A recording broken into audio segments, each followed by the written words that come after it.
Okay, so the Montreal Canadiens are not able to get wins over the Florida Panthers, but they got a win over the Toronto Maple Leafs in the last few days. Huh? That's not so bad. We'll look back at some of the last few games for the Montreal Canadiens, and if Martin St. Louis has this team as a contending team in the future, and if those days are a lot closer than we think. We'll talk about all of that on this week's edition of Hockey Inside Out.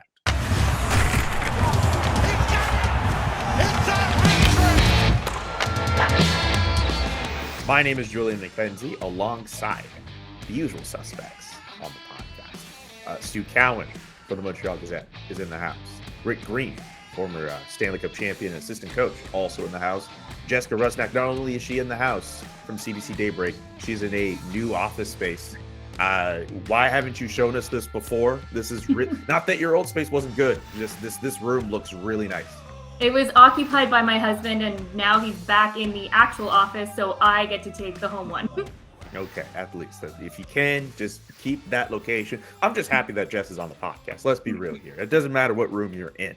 Anyway, let's get to talking about the Canadiens and the Panthers who played on Tuesday night. That game ended 7-4 in favor of the Panthers. But hey, the Canadiens, they were down 4-1. They found a way to tie the game. We'll get to other takeaways from that match in a moment. But I want to talk about Justin Barron, who got a point against the Florida Panthers, his first NHL point. Rick, I'll start with you because, of course, when we talk about defensemen, we have to bring you in here. What were your first impressions of Justin Barron? Well, I'm really happy to see that they're, giving this kid lots of time to play. I mean, this is key in getting a good read and allowing the kid to develop and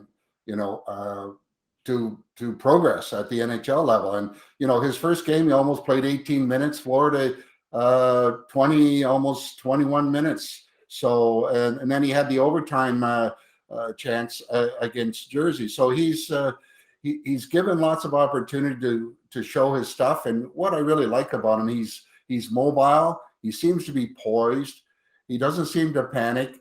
And he wants to get involved in what I call like a new era type defenseman where they want to jump into the play. And he is always looking, which is good and not so good on occasion, where he has to be selective and when he jumps in to help out offensively. But he has lots of tools that we've been able to, look at early on and really impressed with him. And like I said, it's nice to see that they're going to give him every opportunity to show his stuff, and he's taking full advantage of it. Yeah, I agree that I think the best way that he's getting integrated into the NHL is by giving him all these opportunities. Martin St. Louis has shown that he knows how to coach these young players to give them confidence, especially that first game, as you mentioned, getting that experience in overtime. And if you look at it, the Canadiens are out of the playoffs. So right now, all these games really mean nothing. So use this opportunity to grow these young players. And I think that's been something that's been frustrating with the Canadiens in the past. It didn't seem like they were taking advantage of the opportunities to let the kids go out there, get that NHL experience. Maybe they'll fail, but they'll learn from that mistake and grow as a player. And, Sidney Crosby, he had some really nice words to say about Justin Barron. Of course, they know each other, being boys from Nova Scotia, saying that Colorado is really going to regret trading him to the Montreal Canadiens. So that speaks very highly. So far, it's a short sample. He's a young player, but I've liked what I've seen. Yeah, I know a lot of media people in Colorado were upset with the trade, also thinking that they gave up too much to get Artturi Lehkonen. But Barron, he impressed me. I mean, the first thing he knows, he's a big kid. And as Rick mentioned, Marty St. Louis putting him on the ice to start overtime, and he had 3 shifts in the overtime. And that's when I really noticed like how quick he is. Like when he was jumping up in the play, he can really skate. First couple of shifts, he looked a little nervous, understandably, sort of losing the puck in his feet, but pairing him with Joel Edmondson, what a smart move by Marty St. Louis there with a veteran guy and a veteran presence on and off the ice. And I just thought he looked really good. And what a breath of fresh air to see a young kid be given a chance to succeed, as opposed to previous regimes of the Canadiens. Young kids were never put on the ice, never mind overtime, like barely. And if you made one mistake, you sat on the bench, you didn't play, they were playing scared. I think that's one of the big reasons the Canadiens have had so much problem with player development, is that they've beaten the confidence out of all their young players by making them play scared, play afraid to make mistakes, instead of playing the way Marty St. Louis has his whole team playing. As he said, I'd rather a player make a bad read than be afraid to make a read. And we're seeing that with just about every player on this team right now. And for Barron, it was just refreshing to see the kid come in, be given a chance. And imagine when you got told he was going out for overtime, he must have been like, really? And he played with confidence, and he played well out there. So it's just a whole new breath of fresh air surrounding this whole team when it comes to dealing with their young players. On Twitter, there was some quotes about Chantal Machabée had been talking with Cole Caulfield and telling him to let his personality come out in the interviews. Don't just give cliche answers.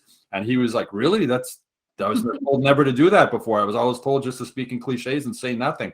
So just everything with the Canadiens where they're handling their young players is just really refreshing. And I think it's going to pay dividends moving forward. I mean, for Barron, his confidence is just going to grow, as I mentioned, playing with a guy like Joel Edmondson. And then, we're going to see Jordan Harris at some point come in and play also. So a really impressive debut, I thought. And you can see why he was a first-round pick. Size, can skate, move the puck, smart. So, yeah, the really, really impressive debut. Yeah. And Stu, something I just want to pick up on when you're talking about Chantal Machabée telling, Cole Caulfield to show his personality. Not only does that make it more entertaining for, the journalists and the fans and everything, but I also think it takes away from that intimidation factor. If you're 19 years old, you're going out there to face the media, you're facing 20 to 30 journalists sometimes. And it could be very intimidating, especially when you're being told right before you go out, don't say anything, keep the cliche. So you're always watching what you're saying. And I think this can also help with the young players' development playing here in Montreal, that you're not going to feel the same kind of pressure or that you get from the media, because you're not looking at them as the enemy. You're just kind of looking at them as someone who's sort of working with you rather than against you. Yeah, I remember the first few times just interviewing Nick Suzuki when he first came up, and he was like a deer in the headlights. Like, he was terrified talking to me, like, oh my God, I better make sure I don't say something wrong. And thing is, as Chantal Machabée said when she took over this job, she wants the fans to fall in love with these players. And Cole Caulfield, what a personality. And we've seen it on the ice. And even in the media room after some games, we've been talking to each other saying, man, if he comes in, he says nothing. Like, he looks on the ice, he's this character and smiling, having fun. Then he comes in and says absolutely nothing. Well, now we know why. So it'll be interesting to see moving forward how much more we see of his character. And never mind the fans want to see this out of him. That video of the players the other day in Florida on the beach or in the ocean playing football, and Cole Caulfield running and them trying to tackle him. People love and no one can bring him down. Like, the upper body strength on Cole Caulfield. Like, what? But people love that stuff. People love that. Fans love these guys. They want to know more and more about them. And finally, they have somebody there in Chantal who's been on our side of the business and realizes that the fans want to get to know these guys and know what they're like. And now we're getting to see more of that. Can I just add something else on the defensive side for Justin Barron as far as the technique that he uses? And I always like to gauge defensemen on their ability to contain one-on-one. And here's a kid that has a very, with his size, has a very long reach, uses his stick very, very well for, attacking puck on puck, as we used to say. And positionally, he uses his body to the point where, he seems to protect everything from the inside, tries to leave the opposition to go to the areas that he would like them to go, and then closes on them. So he's got tremendous upside, and I'm thinking that moving the clock forward, you might see this kid in the top 6 for next year. Rick, were you surprised how quick he can move for a kid his size? Yeah, I mean, he's always moving. Like, he's never kind of set in one place, and he's got great lateral movement. And you see some of these kids that are coming up now. Most of the defensemen are very, very mobile and quick, and this is a huge asset in today's game, because not only can they get up the ice to help out on the offense, they can also get back. One thing I'll just add before I just kind of move on to just asking for your general takes on the game itself with Florida.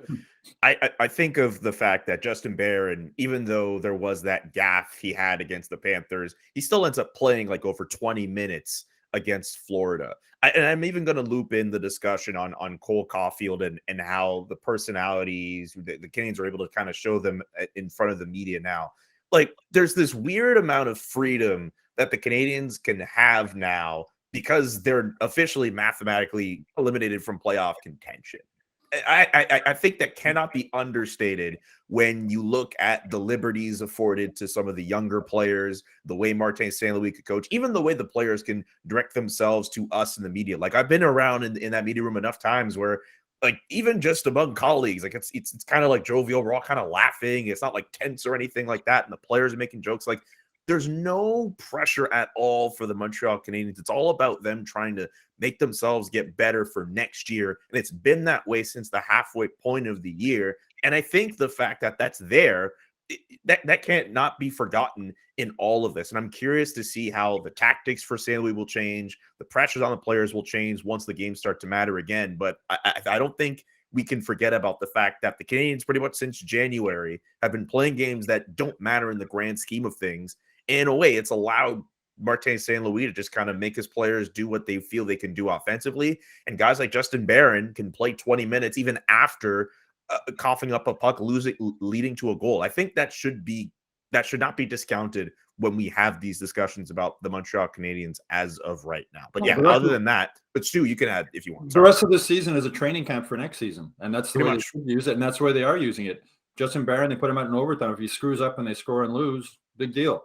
And the loss is going to help them more moving forward for the draft. But the confidence these kids are going to gain by playing is going to help them moving forward. So the rest of the season is just, in my opinion, a training camp for next season. That's the way it should be used, and that's the way Martin St. Louis is using it. Yeah. Any other general takeaways from that Florida game, by the way?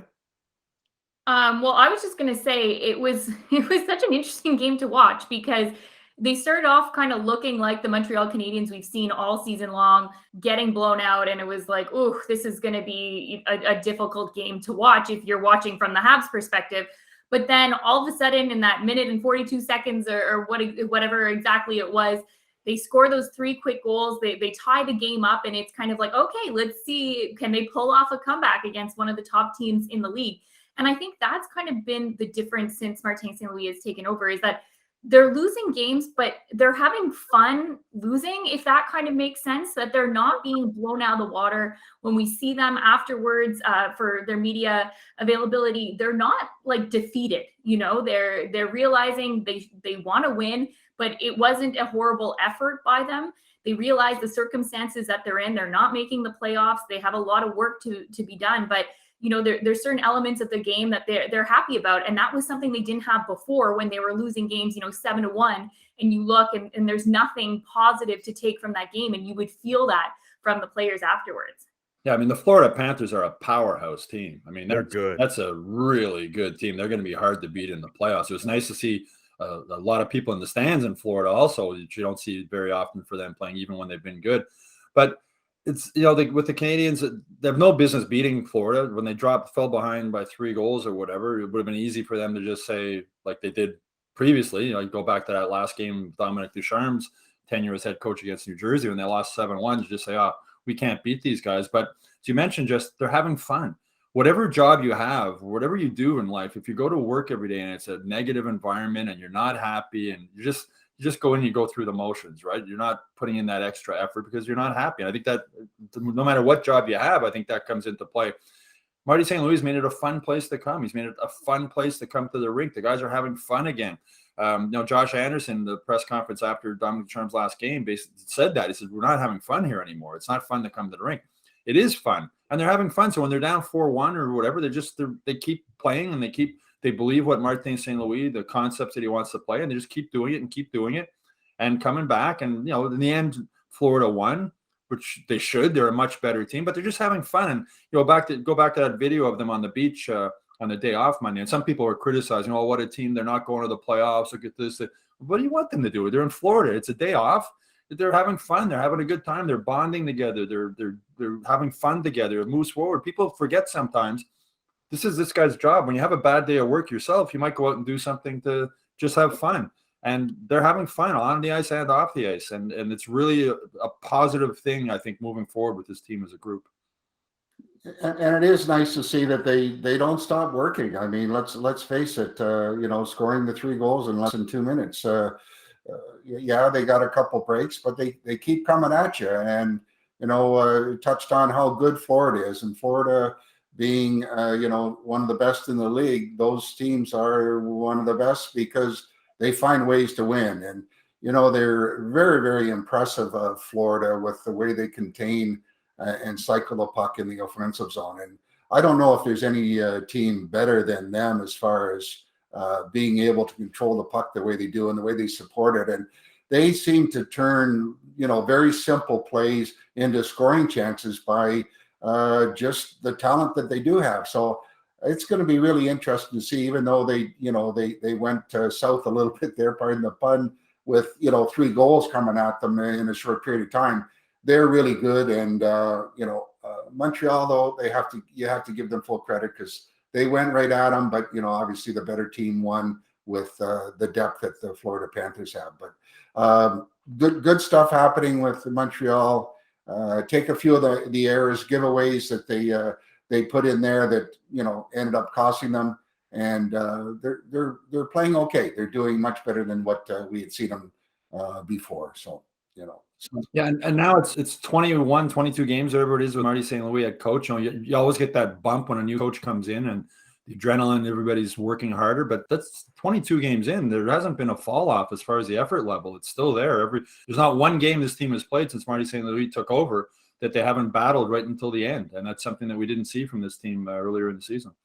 I just want to say, if I had a day off in Florida, I would go to Chick-fil-A. That's where you would find me.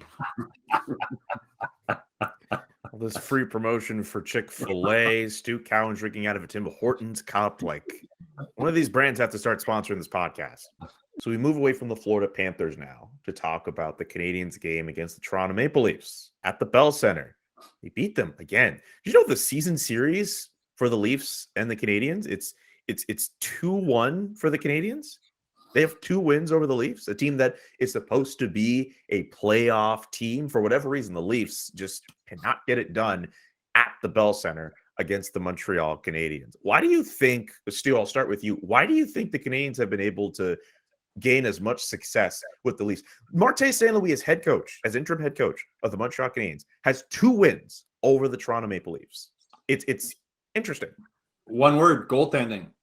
Yeah. You go back to the playoffs. I go back to Game 6 of that first round series last year against the Leafs, and the Leafs outshot the Canadiens 13-2 in overtime, and the Canadiens won the game. And how different Habs world would have been if Carey Price let 1 goal in there. You wonder, would Dominic Ducharme have been back as coach? Would Marc Bergevin have been back at GM? What other changes would have happened? You remember they lost their last 5 games going into the playoffs, and then they would have been out in the first round, and they couldn't score on Carey Price. And the other night, they couldn't score on Jake Allen. 51-18, I believe the shots were. Jake Allen was outstanding, and the Leafs goaltending was horrible. And that's why I think the Leafs are going out in the first round of the playoffs again this year. They're the boy wonder GM there in Toronto seems to think that goaltending isn't a big deal, I guess, if he looks at his analytics or whatever. But I just think here we go. The A word is out again. I mean, the Canadiens went to the Stanley Cup final last year because of Carey Price. I mean, they had no business winning that first round series against Toronto. Carey Price stood on his head, kept them in there, and then the team sort of found its legs behind Carey Price and went to the Stanley Cup final. So the reason it's goal to end, as you mentioned, Julian, both their wins against Toronto this season are with Marty St. Louis as head coach. And it's a case of they don't give up with this guy as head coach. And, despite they were getting totally dominated by the Leafs the other night, especially in the first period, and again in the third period, they didn't give up and they found a way to win. So, but again, goaltending is the main reason, and goaltending is the reason why I think the Leafs are going out in the first round again this year. Yeah, I agree with you on that, Stu. 51 shots against, is huge, and obviously, was the big part of why the Canadiens were able to hold on. But, looking at the style of play that they seem to put out against the Leafs, they out-hit them 2-1 as far as, physical play goes. And they play a real gritty type of game that the Toronto guys like the Marner and the Matthews and Nylander, for that matter, they don't like to play that kind of game. And when you're in their face like they have been, you know what? It's not what they like to do. And I think that was an indication, last year in the playoffs, they went at those guys, made life miserable for them. And it's the same thing, what we saw last game when they hacked and whacked and got away with it and threw a lot of those guys off. They still got points, but they didn't play their A-plus game that they normally do. And you got to give full compliments to the Canadiens guys for putting that kind of effort and sticking to the plan to the point where they knew that the goaltending was going to give them a chance, and they made Toronto pay. And you get in the opposition's mind that, you know what, you plant that seed to say something bad is going to happen to your team. You're not going to be able to beat us. And I tell you what, there's many times in the dressing room in the 80s, we used to sit in the dressing room, even though we were behind, saying, it doesn't matter. We're going to find a way to win. And I really believe that they've got some kind of psychological magic, obviously, that's against Toronto. And Toronto really down deep believes that they can't beat them. And, good for the Canadiens. They did one hell of a job. And I think in a season like this where you're not playing for anything, you have to have those moments that are kind of like your playoff type of games. And Martin St. Louis has said when he first took over the approach of playing like in 7-game series, pretend it's the playoffs like that. Well, same thing here. When you're playing the Toronto Maple Leafs, these are the games that a lot of people tune into, not just the regular fans, but other ones, especially the Saturday night games. And that's the moments where it's easier to get yourself fired up. And if you can't get fired up for those games, then you have an issue as a hockey player. And I think the Canadiens have just been taking advantage of those opportunities. Pretend like this is your playoffs. Go out there, put on a show, play your best hockey, prove to people that you're not as bad as you look, that the season did not go as planned. You're out of the playoffs, but it doesn't mean that this is a team that can't turn things around. And I think that's also been a motivating factor for the Canadiens, using these little games as small victories for them to prove themselves to the hockey world.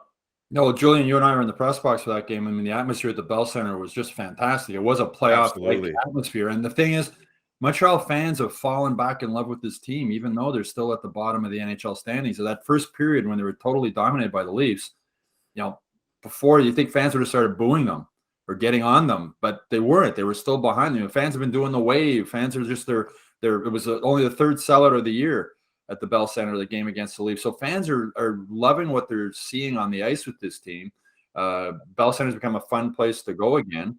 And, Rick was talking about, the physical play of the Canadiens. I mentioned earlier in the playoffs last year how Carey Price was the main reason they beat the Leafs. But the 4 Clydesdales on defense had a big thing to do with that also, because the Weber, Sherratt, and Edmondson and Petrie, they were not fun to play against, not fun at all. And the Leaf players didn't seem to want to pay the price.